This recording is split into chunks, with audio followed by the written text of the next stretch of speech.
আসসালামু আলাইকুম। দেশ উপবাস থেকে যারা আমার এই ভিডিওটি দেখছেন তাদেরকে অসংখ্য ধন্যবাদ। আজকে ফ্লোর ঢালাই করা নিয়ে কথা বলবো। তা স্ক্রিনে দেখতে পাচ্ছেন যে একটি ফ্লোর ঢালাই করা হচ্ছে। তা এখানে এই ফ্লোরটি শুধু ঢালাই করা হচ্ছে, মানে এই ফ্লোরে কোনো রড দেওয়া হয় নাই, শুধু বালির উপরে পলিথিন দিয়ে তারপর ঢালাই করা হচ্ছে। তা ফ্লোর মূলত 2-3 ভাবে ঢালাই করা যায়।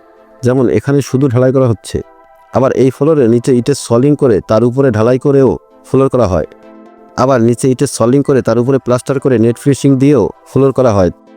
আর সবচেয়ে ভালো ফ্লোর যদি আপনি করতে চান তাহলে ইটের সলিং করে তার উপরে কিছু রড দিয়ে তারপর ঢালাই করলে সবচেয়ে ভালো হয়। কিন্তু কথা হচ্ছে যে ভালো তো কোনো শেষ নেই।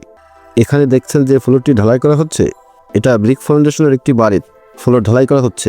তা ব্রিক ফাউন্ডেশনের বাড়ি মানে আপনি খরচ কমের মধ্যে বাড়ি করছেন। তা খরচ কমের মধ্যে এরকম করলেই চলবে।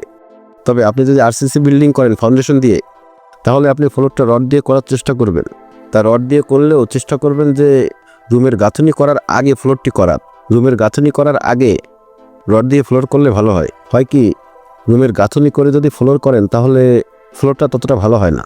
যাই হোক, এখানে যেভাবে করা হচ্ছে এভাবে করার সময় আপনাকে কিছু বিষয় খেয়াল রাখতে হবে। যেমন এখানে যে ফ্লোরটি ঢালাই করা হচ্ছে, এখানে ঢালাইটি 4 ইঞ্চি করা হচ্ছে। তা আপনারা যখন রড ছাড়া শুধু ঢালাই করবেন তখন এই ফ্লোরটি 4 ইঞ্চি ঢালাই করবেন। হয় কি, রড দিয়ে যখন আপনি ঢালাই করবেন তখন ঢালাইটি 3 ইঞ্চি করলেই চলবে। কিন্তু আপনি যখন রড ছাড়া ঢালাই করবেন তখন চেষ্টা করবেন ফ্লোরটি 4 ইঞ্চি ঢালাই দেওয়া। 4 ইঞ্চি না হলেও কমপক্ষে আপনাকে 3.5 ইঞ্চি ঢালাই দিতেই হবে, সেটা আপনারা খেয়াল রাখবেন।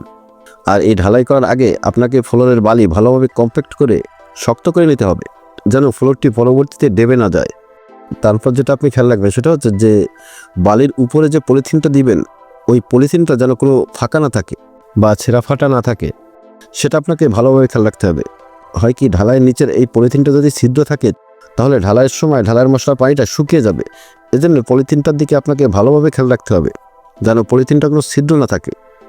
ঢালাইয়ের সময় কিছু পানি শুকিয়ে যাবে, তাতে কোনো সমস্যা নেই, কিন্তু ঢালাইয়ের মশলার পানি যেন নিচের বালিতে টেনে না নিয়ে যায় সেটা আপনাকে খেয়াল রাখতে হবে। আর যেটা খেয়াল রাখবেন সেটা হচ্ছে যে ফ্লোরের লেভেল ঠিক আছে কিনা সেটা আপনাকে খেয়াল রাখতে হবে। ফ্লোরের লেভেল সব সাইডেই সমান রাখবেন। এতে করে হবে কি, ফ্লোরে যদি পরবর্তীতে টাইলস করান তাহলে সুবিধা হচ্ছে যে টাইলসের সিমেন্ট বালি কম লাগবে, মানে টাইলসের সিমেন্ট বালি সব জায়গায় একই লাগবে। তা না হলে হয় কি, ফ্লোর যদি উঁচু নিচু থাকে সেক্ষেত্রে টাইলস করার সময় বালি কোথাও বেশি লাগবে, তারপর বালি কোথাও কম লাগবে। এজন্য ফ্লোরের লেভেলটা সব রুমেরই সমান থাকা ভালো। আর যদি ফ্লোরে টাইলস না করান তাহলে একবারে নেট ফিনিশিংটা দিয়ে দিবেন, তা না হলে পরে নেট ফিনিশিং করলে সেটা ভালো হয় না। নেট ফিনিশিংটা বেশি দিন টিকবে না, নেট ফিনিশিংটা উঠে যাবে। এজন্য চেষ্টা করবেন যে যেদিন ঢালাইটা দেওয়া হবে সেদিনই নেট ফিনিশিংটা দিয়ে দেওয়ার, যদি টাইলস না করান। আর টাইলস করালে তো নেট ফিনিশিং দেওয়ার কোনো প্রয়োজন নাই, শুধু ফ্লোরটার লেভেল থাকলেই হবে। আর ফ্লোরের লেভেলটা আপনি সব সাইডেই সমান রাখবেন। আর আরেকটি বিষয় সেটা হচ্ছে যে অনেকে মনে করেন যে ফ্লোরে স্লোপ দিতে হয় ফ্লোরের পানি নামানোর জন্য বা ফ্লোর ধোয়ার জন্য, কিন্তু বাস্তবতা হলো ফ্লোর আপনি শুধু পানি দিয়ে মুছবেন, ফ্লোর কখনোই ধোয়া হয় না। এজন্য স্লোপ দেওয়ার প্রয়োজন নাই। আর এই ফ্লোর ঢালাই করার পরে আপনাকে কিন্তু 1 থেকে 2 সপ্তাহ কিউরিং করতে হবে, সেটা আপনাকে খেয়াল রাখতে হবে। তা এতক্ষণ কষ্ট করে ভিডিওটি দেখার জন্য ধন্যবাদ। আসসালামু আলাইকুম।